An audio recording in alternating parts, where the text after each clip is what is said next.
Significant news coming out of Liverpool tonight. FSG has sold a minority stake in the club to a consortium which includes the Amazon founder Jeff Bezos.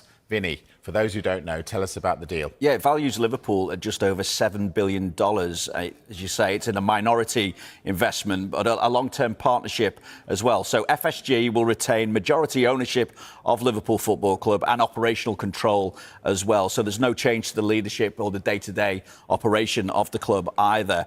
And we know that FSG don't publicly disclose too many details when it comes to deals like this. But what I can tell you is that the stakeholding that they've taken is around about 30%. That is accurately being reported at the moment. And ultimately, what this deal is all about is adding a small group of accomplished, aligned, long-term partners. That's how it's been told to us anyway, who believe in Liverpool while also preserving the ownership, leadership and operating approach that has been in place under FSG's leadership as well. So exciting news in some respects. And when you look at it, financially, Liverpool were in no kind of trouble whatsoever. But again, this just increases the financial stability and gives them that opportunity again to grow revenue streams further. Minority stake at the moment. Mm-hmm. Any sort of indication that down the line, Bezos and this consortium could actually take full control? Well, there's been reports out about that, and certainly coming over from America.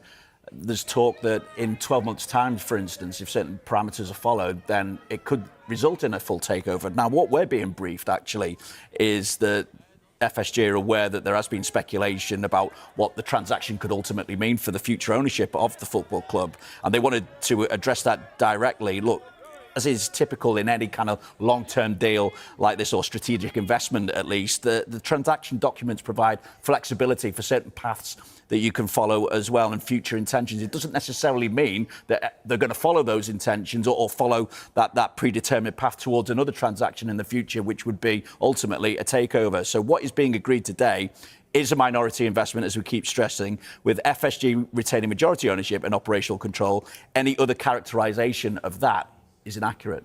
Michael, Newcastle fans will tell you that it's all very well having owners who are richer than anyone else on the planet.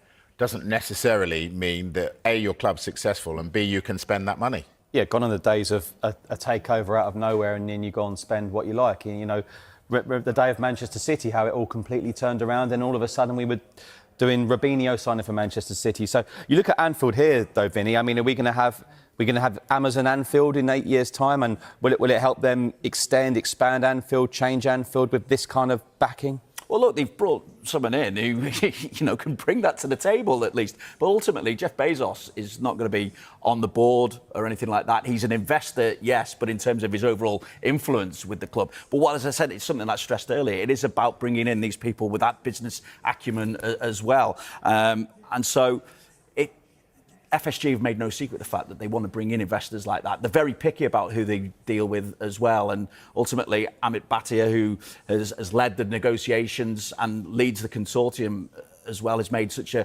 favourable impression on FSG to the extent where he does join the board as vice chairman as well. And I think that tells you everything about FSG's attitude towards this investment, but also the impact and the impression that the consortium has made together. But all the fans will want to know is, does this mean they're going to be better players and more transfers? The transaction has no impact on Liverpool's ability to move in the transfer window. At least that's what we're told.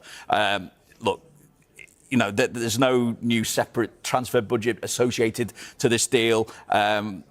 Transfer decisions and budget setting are all done, and the football operations side of things as well continue to be led by their sporting operation. And don't forget, they've got to work within the financial fair play rules as well. So, look, Liverpool aren't going to change their approach when it comes to transfers. They're not going to have the pants pulled down. We've said it already on numerous occasions throughout this window as well. And certainly it doesn't change their transfer strategy in this window or their philosophy either.